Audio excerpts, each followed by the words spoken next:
amazing. The Stars scored. The Depth scored. They showed up for Sammy, and Sammy showed up for them. It was a strong ending to the road trip. There is nothing to complain about. How much are you going to lose your mind when Keith scratches Robertson on Wednesday? No, we're not doing that. We're not ending the intro like that. Don't play it. Let's go. Good. We all feel it. Stop. Never gets rusty. What am I doing? Into my kitchen. Producer Drew, can you fix all this? And when it comes to the Toronto Maple Leafs, you can crumple, yeet. Saw that going differently. With you wherever you are, welcome to LFR. Victory, Puppy Ziggy! I'm sorry I woke you up. I said they're going home now. They're going home. So are you. He's going home. Yes! Yes! Leafs win! There's not a whole lot of voice left there. 3-1! Ah! Over the Seattle Kraken. A low event 2-1 victory with an empty net goal added on top of that. We call that the coach's dream. Before we continue, this video is brought to you by me! Well, specifically, it's brought to you by Sdpn because we are doing live shows during the NHL All-Star Game, which is in Toronto. Did you know that it's in Toronto? We're doing a live show at Rec Room, which is right next to Steam Whistle, just up the street from Scotiabank Arena on February 2nd, and then guess what? We're going to do it again. We're going to do it again on February 3rd, the day of the All-Star Game. Whether you're a local, you're driving in, you're flying in, wherever you are, welcome to our event at the Rec Room. If you want tickets, and you definitely do because you're not silly, link in the description down below. Woo! What a day. What a day. Seriously. The LFR yesterday went absolutely bananas. A lot of people wanted to watch that on account of the Leafs loss to the Canucks. Everyone came to see what the sad clown would say today. So here's what that was like. Saturday was go to a kid's birthday party, find out Patrick Roy is now the head coach of the New York Islanders, make a video about Patrick Roy going to the New York Islanders, then do a stream for the Leafs-Canucks game, and then after that, do the LFR.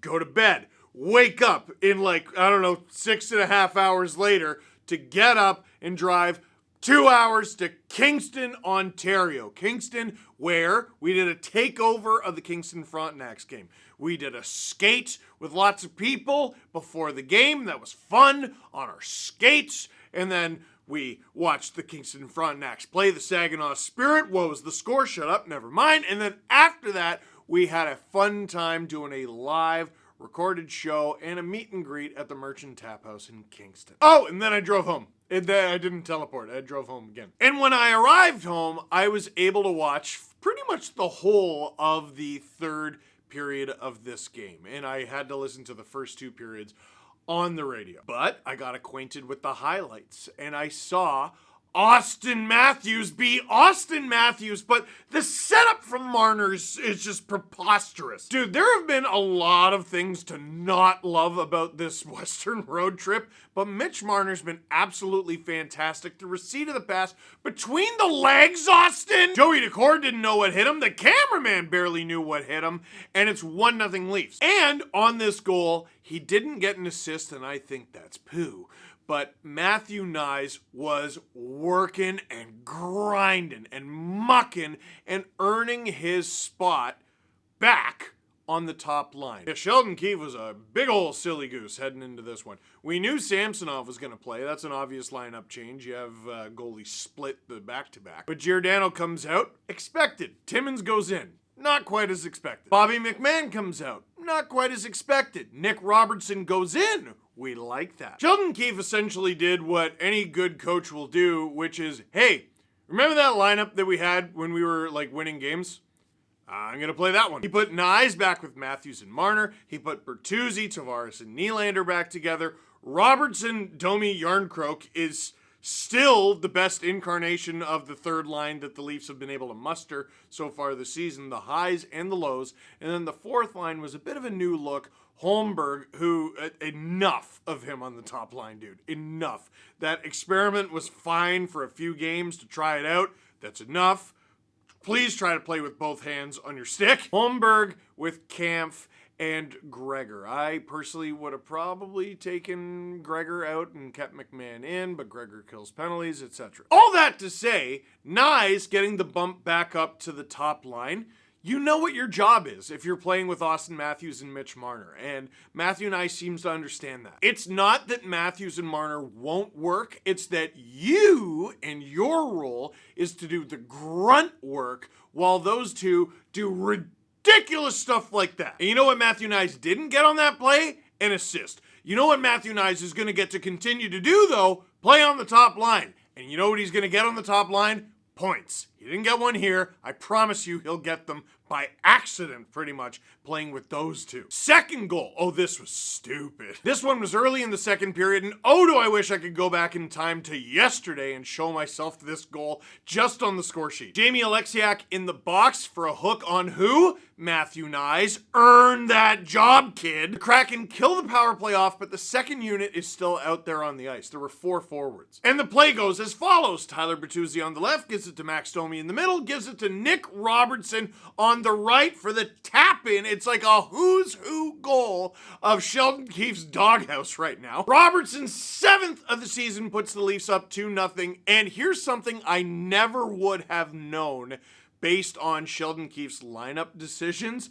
Ailish Forfar and Justin Cuthbert talked about this on the radio broadcast. With that goal, Nick Robertson has 4 goals in his last 6 games. He scored against Columbus December 29th. He scored against Carolina December 30th. He scored against the San Jose Sharks on January 9th, and if I'm not mistaken, that was the 7th goal. And then he scores in this one against the Seattle Kraken in what turned out to be the game winner. The only 2 games during that 6-game stretch where he didn't get a goal were the game against Detroit, and no one looked good in that one. He was a -1. And he didn't get a goal against the LA Kings, but the Leafs shut the Kings out, so I'm not sure what there is to complain about. On one hand, that goal is an enormous victory for Nick Robertson and a great way to stay in the lineup. On the other hand, do any of you want to take a guess at what his ice time was in this game? 8 minutes and 52 seconds. Listen, I'm not going to complain about that too much because the Leafs had an excellent third period and obviously they ended up winning the game.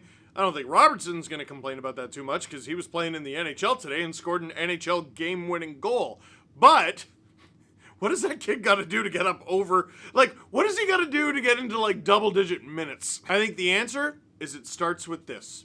You get your 9 minutes or less, and you do what you can with it. He got 3 shots on goal. That's a decent amount of shots on goal for that amount of ice time, and he scored on one of those shots. Now, before the end of the second, the only goal the Leafs allow all game, I don't put on Ilya Samsonov at all. Dude, it's that top pair again. The Kraken throw it on, there's a rebound in front. Sometimes there's going to be a rebound in front. But the situation's under control, or at least it should be. There's a puck dropped dead in front of the net, and you have both defenders there. They're just staring around like they're looking around for a contact lens. Jordan Eberle grabs it, and he scores! Again, not much to complain about from this game, but boy, they're just fighting it right now, especially net front, and the Kraken are within 1. So, how do we begin the third period? With the Leafs out shooting the Kraken 8-0 after 10 plus minutes. The Leafs were blocking shots, redirecting, they were keeping the Kraken out of their zone. They were just playing excellent. Overall, on the game, the Leafs outshot the Kraken 26-17.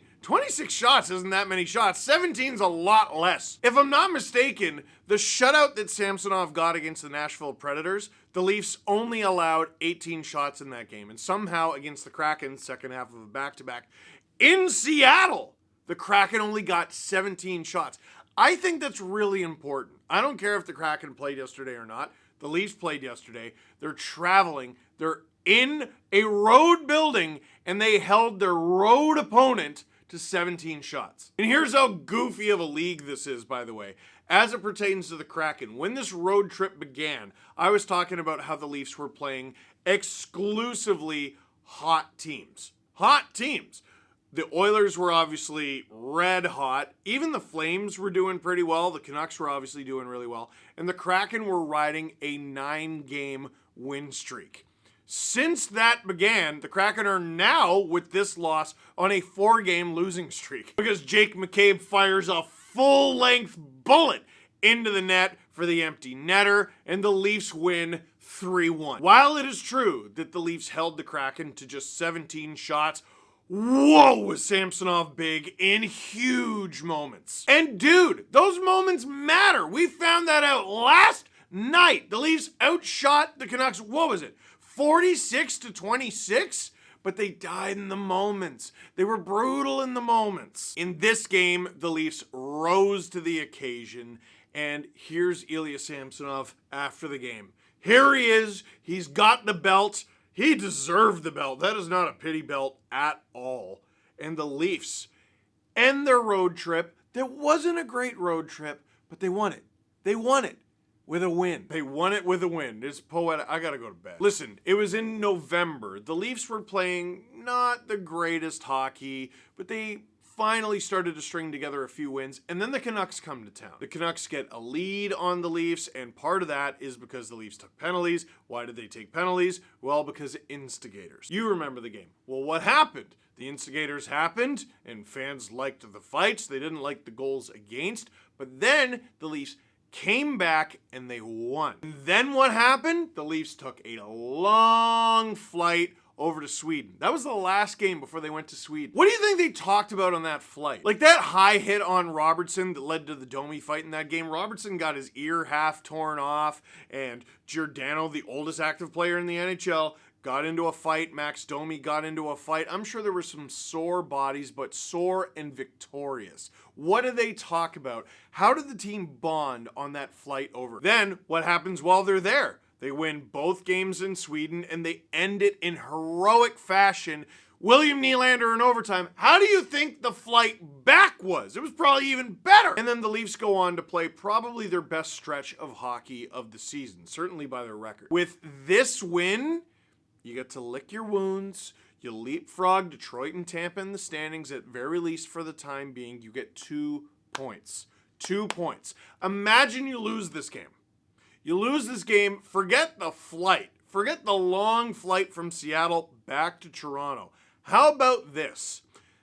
If you lose this game, you've lost 6 of 7 heading into a home-and-home against the Winnipeg Jets, who have consistently been one of the best teams in the league this season. There is a really, really good chance you come out of that scenario having gone from losing 6 of 7 to losing 8 of 9. At that point, you're talking about like people getting traded. You're talking about people losing their jobs. Even if you don't, in Leafs management, think they deserve it, you're like, I gotta do something. I think this win is more significant than you think. Like, it was not a great road trip. You don't love a lot of the things that happened. They won. They won. They won this one. All you can do is win the game in front of you, and the Leafs won tonight. Before we get to the questions portion of this video, and there are some good and important questions to be asked, let's do a little Marley Minute with Nick Barden, who does an excellent job covering the Toronto Marlies. In this one, he has an update on Kiefer Bellows, who signed an AHL deal with the Marlies. We were just talking about that. Roni Hirvonen, who's an extremely important prospect within the Leafs system, and the PPG leaders with the Toronto Marlies so far this season. If you didn't know already, Kiefer Bellows recently signed a 1-year AHL deal following his PTO with the Toronto Marlies, and that contract will end at the end of this season. The 25-year-old now has 29 points through 28 games with the Marlies, and he called remaining in Toronto an exciting opportunity. Bellows added that the biggest area of growth that he's seen since joining the Marlies is both in his confidence with and without the puck, as well as his skating, which has improved a lot working with skating consultant Paul Matheson and the rest of the Maple Leafs development staff. He's on an AHL contract though, so if you're hoping to see him at any point get called up to the Maple Leafs, for that to happen, he would need to sign an NHL deal with Toronto first. Speaking of the Maple Leafs, one of their draft picks who's also on the Marlies, Roni Hirvonen, is on his way back to returning to the Marlies lineup. If you didn't know, the 22-year-old second-round pick took a stick to the eye in just his second game of the season all the way back in October, and he hasn't played a game since. But on Thursday, Hirvonen took the next step in his recovery process, joining the Marlies for a practice, wearing a red non-contact jersey, and following the skate, the team even got him to lead the post-practice stretches. We're smiling. It's excited to see him out there, and if things go as planned, hopefully we'll see him here sooner than later. To round out this Marley Minute segment, Toronto won back-to-back games this weekend in Charlotte, both on Saturday and Sunday. And along with Bellows, who's been a key contributor to the Marleys this season in terms of points, Alex Steeves as well, who has 32 points in 30 games, and Ryan Torberg, who has 20 points in 20 games this season, lead the Marleys in points per game this year. Thank you very much for that, Nick. Now let's get to questions. Nick Robertson, game winner tonight, scratched Wednesday? No, you can't do that. Like, I already talked about listening to Ailish Forfar and Justin Cuthbert on the way home. They highlighted, like, some of the lack of depth scoring. I didn't realize it had been that long since Yarncroke had scored, Kampf, Gregor. Bertuzzi has 1 goal in his last 25 games, I think they said. When did that happen? That dude went to the All-Star game in St. Louis, although that was before COVID in the long ago. Sheldon Keefe is going up and down his lineup and trying to send a message to certain guys to play a certain way. Dude, you need to score goals. And Robertson has 4 goals in his last 6 games, and this goal was certainly meaningful. I mean, you gotta put him in. I don't think there are 12 better forwards on the Leafs roster than Nick Robertson. There aren't. You want to get Bobby McMahon back in there? Take out someone else. Can't be him. Michael says, is Alexei Toropchenko a future Leaf? While I agree that Alexei Toropchenko is the sort of player the Leafs should be going after, Mike, this is absolute sicko behavior. I keep seeing you on Twitter talk about this one specific third liner for the St. Louis Blues, and I want you to get some help. That said, if the Leafs actually do go out and get him, you get to take the biggest victory lap ever. And this is probably the most important one. Is Sammy back? There was a great discussion after the game. The panel was David Amber with Justin Bourne, Nick Kyprios, and Elliot Friedman. Kyprios and Friedman both seem to agree that Ilya Samsonov should play the first half of the back-to-back, the home game against the Winnipeg Jets. Now, Samsonov is a very interesting situation. He's your $3.5 million goalie. He is by far the most expensive goalie that the Leafs have. You won a playoff series with him last year, and yet you got a home with the Winnipeg Jets. The harder game is going to be the road game, but the easier game for Samsonov might be the road game. He just won his first game in forever, and not necessarily his fault. I thought they let him down the last time they were out. But only Samsonov and the Leafs know the right answer here. Because when both goalies are played at their peak, who's better, Ilya Samsonov or Martin Jones? It's clearly Ilya Samsonov. And the reason you're rolling your eyes right now is you haven't seen Samsonov at his peak since last spring. With a relatively light week for the Leafs playing on Wednesday and Saturday, you could have Samsonov play both games. Or maybe that's too much. Like, it's difficult to know because Samsonov's situation is so unique in the NHL, but I don't think there's a question that he can be a really good goalie, and he was a really good goalie in this game. He gave the Leafs a chance to win. That's his job. That's his job beginning, middle, end. Steal games? Sure, if you can. Cost games? Oh, no. You don't want that. So meet in the middle. Put the Leafs, with their firepower, should be able to win games with league average goaltending. That's it. That's all they need. They don't need a miracle worker. Sometimes they need a miracle worker. Some of those saves in this game were pretty miraculous. I'm going to say, with cautious optimism, Samsonov is back. Until the next game, you got to keep it up. So, that is it for this one. Thank you very much for watching. Click like if you like this video. Click subscribe if you really liked it. Tell all your friends. Shout out to producer Drew, who is editing this video extremely late. Thank you for getting this up while you're mourning because the Buffalo Bills just got eliminated. And I'm sorry to everyone who's mourning because the Buffalo Bills got eliminated. And different podcast schedule this week. We're going to be doing Tuesday, Wednesday, and Friday. Why not tomorrow, Steve? I will be sleeping. But we will have, up on Sdpn, a brand new episode of The Chris Johnston Show.